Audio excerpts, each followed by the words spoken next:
The biggest thing I see holding back support players is not realizing where their real value lies. Too many players approach Overwatch like it's an MMORPG and they think healing is the answer, when in reality, healing is the backup plan. It's the plan B. It's not the focal point of what supports need to be thinking about. Instead, it's more what you do when you're not doing the actual plays. Now, for many of you, I'm sure this is a bit of a drastic statement to make, but let's break this down a bit further. And then we're going to get into some examples that you guys have submitted into youroverwatchplays@gmail.com where you too can get featured on the channel and reviewed. First up is a concept that I want to make an analogy to try to illustrate. When you're starting off and learning any skill or game or just about anything, the first route to some success is often a pitfall to actually learning the real fundamentals of the thing. A video game equivalent of this, and a bit of humbling for myself, can be compared to fighting games. I am terrible at fighting games and have been in my entire life. For me personally, it might be better to randomly smash the buttons together to hopefully land some consecutive combos. I may increase my actions per minute and may be harder to deal with for my opponent at my bronze tier of gameplay, but you would hardly say that that is a reliable way to continue to rank up learning the game. Back to Overwatch now, the same exact thing happens if you trap yourself in thinking that the easiest route to success for you now at a lower rank is what's going to carry you throughout the ranks. You see, at lower ranks, a character like Moira looks like an amazing hero, maybe one of the best in the game. She can dual Genji by herself, she puts out a ton of healing, and because of that, players that are pretty good at Moira can see some early success just pumping a ton of healing into their tanks. And as we'll get into in the video with some examples, that mostly is because on both sides the tanks are playing quite poorly and feeding, so whichever team just has more resources, well, it does turn out to play a bit more like an MMORPG where you're beating a boss. Whoever just has more healing values is probably going to out-attrition and win. The problem is, once you start to come into contact with more advanced strategy than that, this pure healing approach takes a big backseat to the other utility that makes plays in Overwatch. The biggest place I see players struggle with this is Lucio. They think he's just bad. They have for years now. We've always tried to tell you he's good, and in fact, right now in this meta, he's a top tier support. Why? Not for his healing values, instead for his offensive tech. You definitely have to heal your team, but it's the other support utility you get off that wins the game. And often, using it better sets up your team to need less healing, whether you're damage amping as Mercy to gain a kill faster, or speed boosting with Lucio to get to a place where you are more lethal or take less damage. This is going to be applied to all the supports or just supporting in general, especially when you start to bend and break these rules by putting weird heroes in the support slot, like sometimes pros use builders there, for example. But today we're going to focus more so on Lucio because he's got the biggest responsibility to know when to distinctly not heal. And we'll see this play out over the course of a few examples. Well, let's take a look at our Reinhardt friend on screen and look how he actually can't leave the choke. Because they're playing Ana Zen, they have to poke at the choke. There is no way to engage into this because if you do, you're not going to outplay the Mei wall, so you might as well just stand here and try to farm for tank ults and hopefully win that way. This is not a reliable way to win this map, because if the defense is smart here, their tanks would simply not engage the choke at all and force you to make a commitment to go through and just wait for their Mei wall to counter you hardcore each and every fight. And also, by the way, the enemy team did the same thing on their attack, so they're just as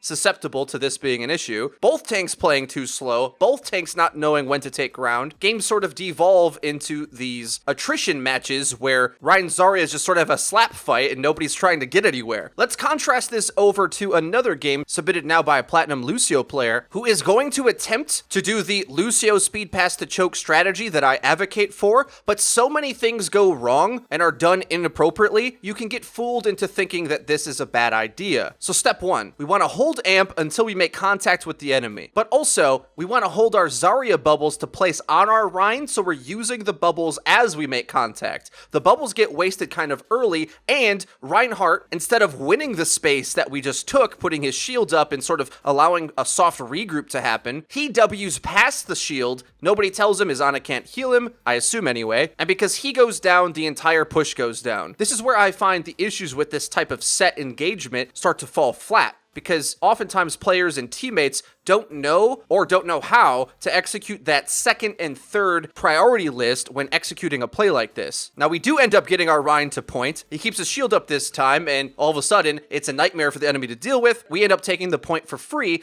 but if we look onto the point B attack, things go quite different. You see, the mechanics of Lucio, I think, are probably the most misunderstood out of almost all of the characters in the game, probably second to tank play. Lucio players, you need to get a lot greedier with your use of amp to use in one of two situations. One, when contact is committed, get your Rein from A to B so that he can swing on something, hopefully chasing them down and confirming a kill. Or B, use amp when your teammates are critical for a big burst of life. The 52 healing a second in an AoE is not a joke. So as we start to come up this stairwell, using our 12-second cooldown kind of just for a little bit of extra oomph up the stairs saw us get a very low impact amp it up, and now seconds into the fight later, perhaps if you're with your team, you could have helped them up top. They stabilize anyway. Anna's got a nade. Her cooldown saved us there, but as we get onto the point, we use amp it up when the Rein's not even damaged, rather than be patient with that amp, hold on to it for a second, and if we had it instead of blowing it, we would have been able to swing with our Rein's nano boost onto the diva, killing her a lot faster.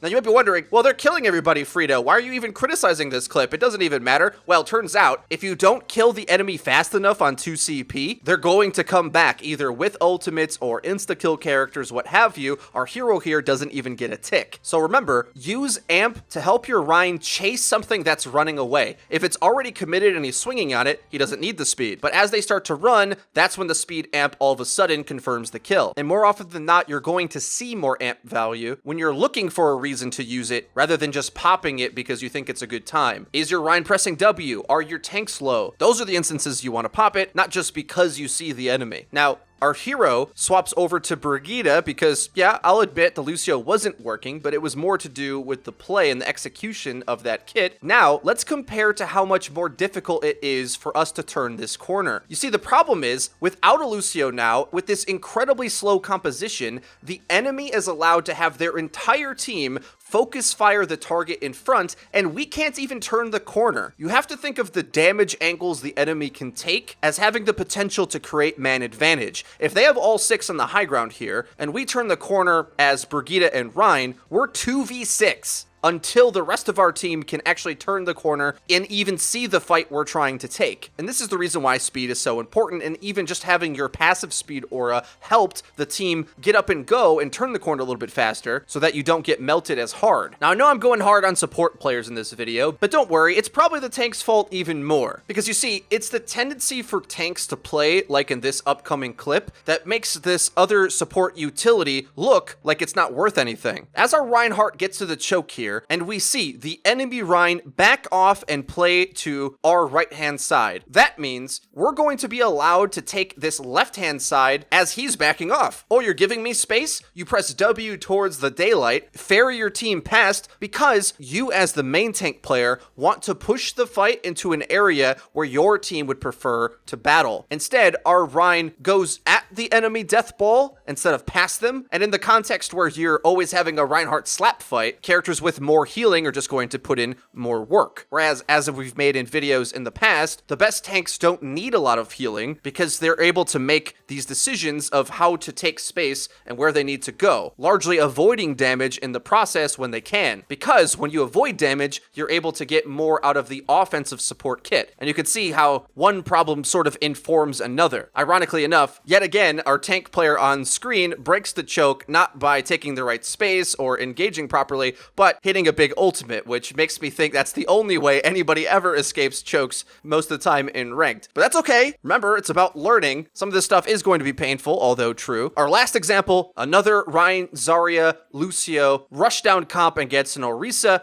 This should win on paper, but the team doesn't play reserved enough to destroy the sentry turrets that ends up cooking our Moira, and when the flex healer goes down, often your main tank is soon to follow. I would say if you see this type of thing happening to you, because generally I thought the speed amp was a bit better in this clip, notice how your Zarya is using her bubbles. Getting charge is not what they're for. The bubbles are supposed to be used at the choke to provide survivability for the team as all the spam and damage is coming through. And I would say that's probably the biggest culprit to why these pushes are are failing. The Zarya bubbles are completely mistimed, and for whatever reason, that teammate decides to go another DPS because, hey, that's the way matchmaking works. One thing our Lucio could improve on is using crossfade a bit more. You don't need a lot of speed to get the team into a spot where they like to be fighting. Sometimes just a second or a half second of burst is enough to scoot them into the fight. Then we should be switching to healing once the fight is committed. As long as your Rein is in swing distance of something, pop healing song onto him. I don't know if it would have saved the day because our Moira keeps getting killed